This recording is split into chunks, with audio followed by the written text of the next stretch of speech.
Hey kids, it's time for another exciting episode of the Physics Podcast here with Creepy Baby. This time we're going to look at your equations of motion and looking at how to solve motion problems. When you're dealing with motion equations, yeah, we know that average velocity is total distance over total time, or acceleration is change in velocity over change in time. But to solve motion problems, you really only need to have these three equations. Delta x equals initial velocity times time plus 1/2 at squared. Final velocity equals initial velocity plus acceleration times time. And then if you don't have time, you can do final velocity squared equals initial velocity squared plus 2 times a times the change in position. Now the way we'll say some of these variables out loud, and we'll just want to talk about them quickly, initial velocity we'll call v naught. Change in position we'll call delta x. And it's important to note that delta x, delta anything, is your final position minus your initial position, or xf minus x naught. Most of the time our initial position is 0. We just let our starting point be the 0 yard line or the 0 meter line, and that way delta x is your final position. But in case you're ever dealing with a problem where you're not starting at 0, keep in mind that delta x can be expanded into final position minus initial position. When we're solving motion problems, there's a particular strategy that we want to use, and I've got some examples to show us how to employ that strategy. All of our problems are going to be dealing with a pebble and a cliff, and we're going to be doing some different things with the pebble and the cliff over the course of this podcast. And what we want to see is, how do you deal with these different situations using our strategy? We're always going to keep our equations handy, and we're going to keep our equations memorized. The flashcard is off the screen right now, but hopefully everybody has their flashcard handy to make sure that we get the equations right. We're going to drop a pebble off a cliff here, and we want to know how high the cliff is. Take a look at the given information. We've got 3.3 seconds that it takes it to fall. And since it's dropped, we can say that the initial velocity equals 0. What we can do is we can make a list of vertical information. We're going to go ahead and label this with the heading Y, because this is all vertical happening in the Y direction. And we're going to take our variables that we saw just a minute ago and write them down in this order. We're going to do delta x, we're going to do v naught, vf, acceleration, and time. Delta x we don't know. Since it's dropped, we know the initial velocity is 0. We don't know how fast it's going when it hits the water. It's not 0 because the water slows it down. This is the speed with which it smacks the water. We don't know that. We know that acceleration is the acceleration due to gravity, 9.8 meters per second squared. Since I'm making this podcast primarily for AP, we're going to let the AP kids use 10 meters per second squared. You can use this to make your equations faster. Regular physics class, you got to use 9.8. Time, 3.3 seconds.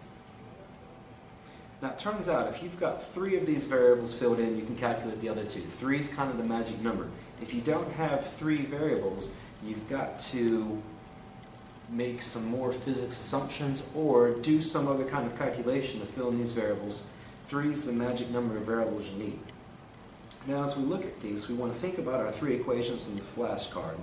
We want to find our change in position. Instead of delta x, I'm going to actually relabel this delta y so it's consistent with our y direction here. We want to find delta y, so we need an equation with delta y in it. Since we don't have the final velocity, that kind of leads us to use delta y equals v naught times time plus 1/2 at squared. We know that our initial velocity is 0, and that's going to make this whole term come out to be 0. So we can fill in 1/2 times time times, 1/2 times 10 rather, 1/2 times 10 times 3.3 squared, and using the calculator,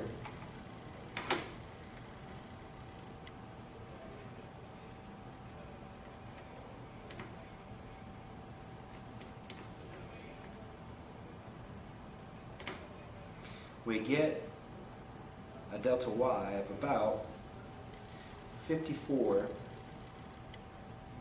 meters. It's a tall cliff, but hey, it's a cliff. Don't jump off of it.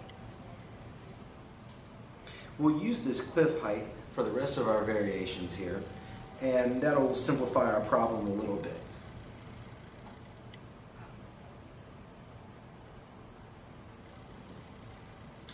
In the next variation, what we're going to do is we're going to throw the rock down. Let's look at how this affects our given information. And also affects which equations we choose to use. We're going to throw it downwards at 20 meters per second. This time we want to know how fast it's going when it smacks the water, and how long until this happens, how long until it hits the water.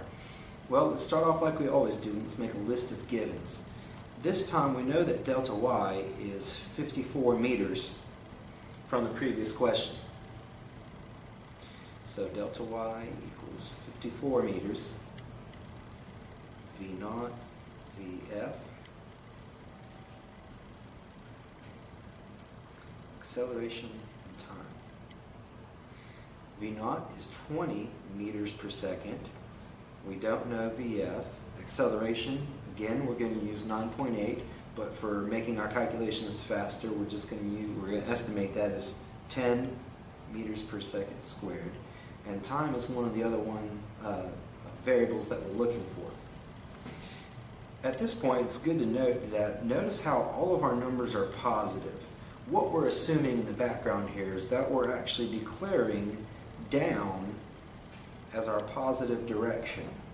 Notice that this whole problem happens downwards, and so it's going to make it easier on us if we just let down be positive. If anything ever happens upwards, you have to let up be positive. Up numbers are positive, down numbers are negative. But since everything in this problem happens down, we're going to let downward numbers be positive. Makes our math easier on us. If we try to use the same equation we used last time, it's going to give us a quadratic. It's solvable, but who wants to solve a quadratic? It's going to be easier on us if we use the third equation from our flashcard. Vf squared equals v naught squared plus 2a, and we'll use delta y instead of delta x here.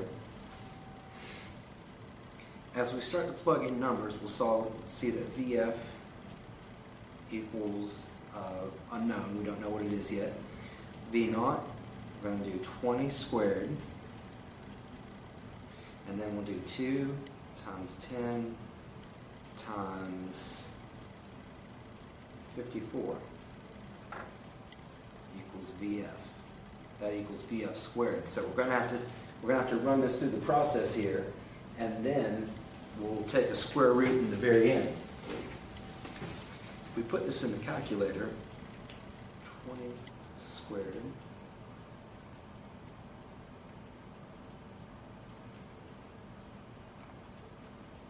we get Vf squared equals 1480. And so that's going to give us, if we take a square root of that, Vf equals 38.4 meters per second, and we're using about 2 sig figs here. 38 meters per second is what we're rounding to. Now I will note that I'll keep that 38.4 in my calculator so that I can only round once in the very end of my second calculation. Now I can fill in Vf is equal to 38 meters per second here. And the trick is just to look at these variables and decide what would be the easiest equation to use. It just takes a little bit of practice before you really develop a sense of what's the easiest way to do this. Again, you want to try to stay away from quadratics if at all possible. We'll actually use the second equation here. Vf equals V naught plus A times T. We know that VF is now 38. We'll keep the 20 plus 10 times T. So we've got 30, subtract 20 from both sides, it's going to be 18 equals 10T. And again, I've kept the 38 point. Here's a shot of the calculator. I've kept that from the first step in the calculator so I can just round off once at the very end. And so we'll subtract 20, then we'll divide by 10. And we'll get about 1.8 seconds.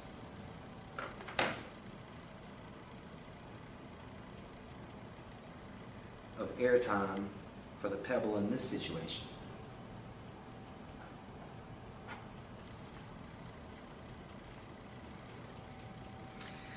In our next scenario, what we're going to do is we're going to throw the pebble up